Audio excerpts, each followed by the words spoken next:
Olá, meus amigos, bem-vindo ao estudo da lição. Chegamos à lição de número 11 e o nosso tema desta semana, administrando em tempos difíceis. Estamos vivendo os últimos dias da história da humanidade.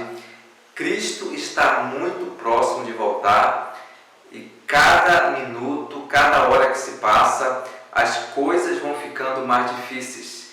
Difíceis em todas as áreas da vida, inclusive para administrar nossos recursos, nossas posses, e por isso que a lição desta semana ela vai focalizar um pouco sobre qual que é a solução para viver nesse mundo de turbulência e de tanta dificuldade.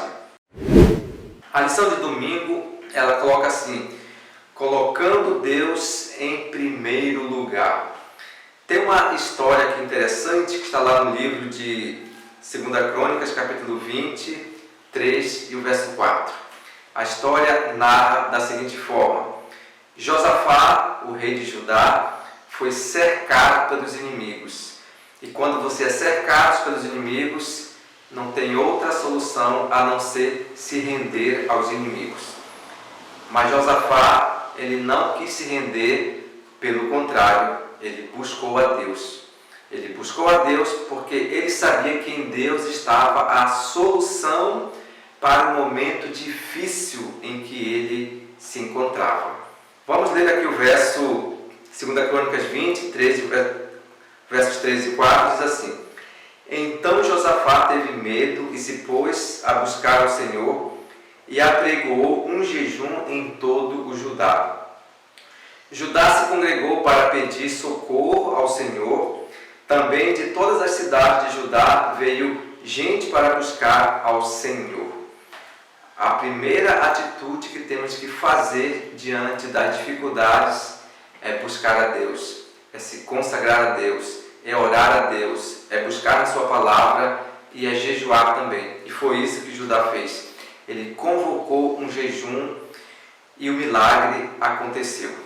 O milagre aconteceu de forma muito espetacular, porque todos os inimigos, Amon, Moabe, os filhos de Seir, que estavam ali querendo tomar a cidade, eles foram desbaratados diante da presença do exército do povo de Deus. Mas só que a batalha não foi ganha pelo exército, a batalha foi ganha com o coral. O coral se apresentou diante da batalha, cantaram uma música, cantaram um hino, e a Bíblia nos fala que depois desta música, de pessoas consagradas, o milagre foi acontecendo. Os próprios inimigos se confundiram entre si próprios e eles foram se automutilando. Isso é o milagre. Mas para que o milagre aconteça, nós temos que nos consagrar a Deus. Por isso que o músico, o cantor, ele tem que estar consagrado a Deus para ele não levar maldição para dentro da igreja. O pregador, os que participam na igreja, tem que estar consagrado a Deus antes de subir no púlpito, porque caso contrário, eles estarão levando uma maldição. E foi isso que aconteceu. O povo se consagrou, o povo buscou o Senhor, o povo jejuou e o resultado foi uma grande vitória. A lição de segunda-feira nos fala sobre confie em Deus, não em recursos próprios, não nas suas próprias forças. Aqui conta uma outra história. A história que conta aqui é a história de Davi. Davi estava cercado de inimigos e Davi queria ver o seu potencial militar. Quantas pessoas ele tinha para combater o inimigo. E o que ele fez? Ele chamou o seu comandante, chamado Joabe, e pediu para que Joabe contasse a população, fizesse um censo, um recenseamento para saber o seu potencial de força, o seu exército, os seus militares, para saber quanto ele tinha de força para enfrentar o inimigo. Só que isso pareceu muito mal aos olhos de Deus. Por quê?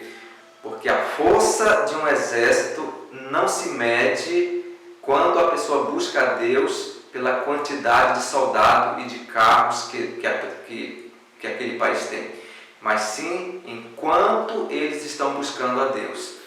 Por isso, a ira de Deus se voltou contra Davi.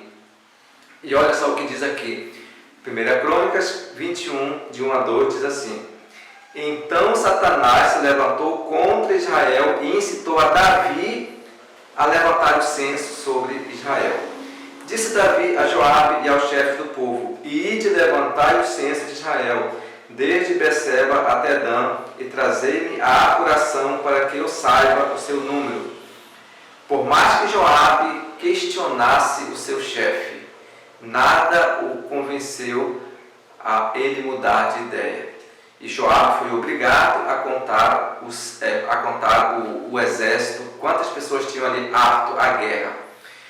Não que hoje seja pecado ou proibido fazer o censo.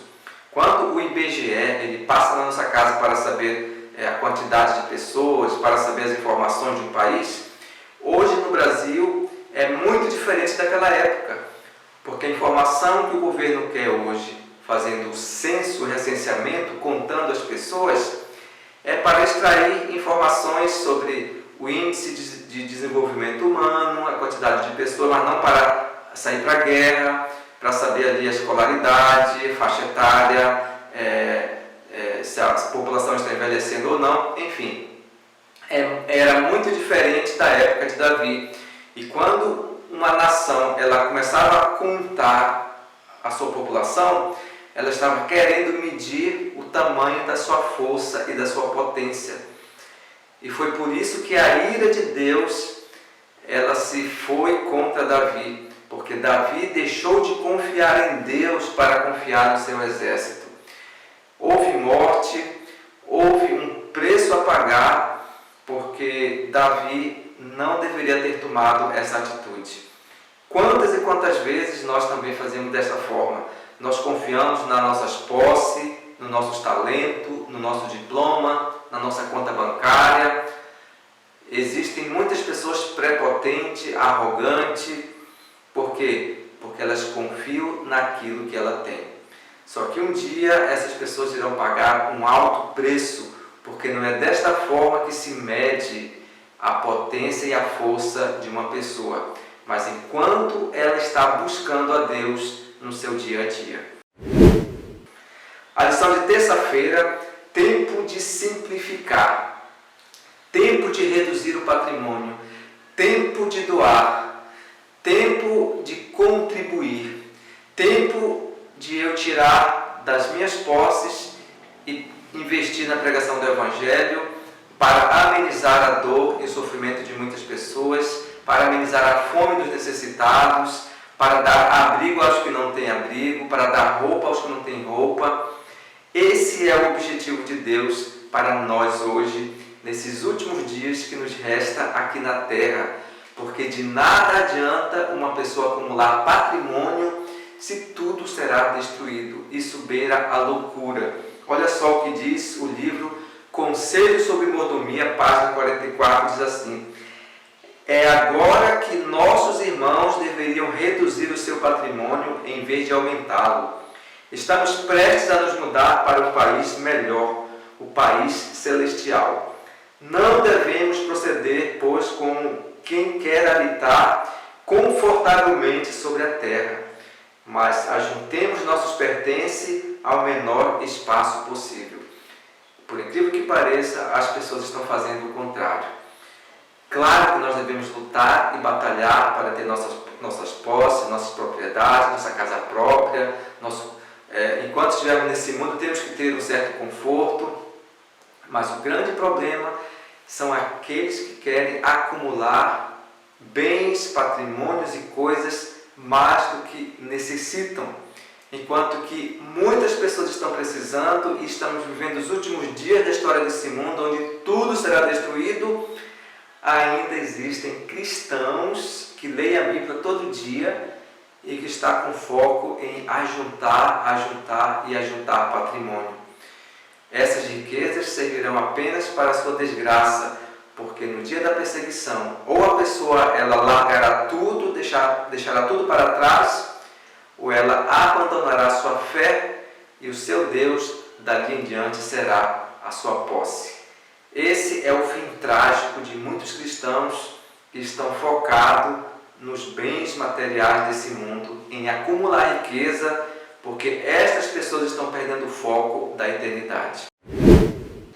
A lição de quarta-feira é prioridades. O que é prioridade na nossa vida? Vamos lá, Mateus capítulo 6, o verso 24 diz assim: ninguém pode servir a dois senhores, porque ou há de aborrecer um e amar o outro, ou se devotará um e desprezará o outro. Não podeis servir a Deus e às riquezas. O que é servir a riqueza? É colocar tudo o que temos neste mundo em primeiro lugar. Não há como eu servir dois senhores.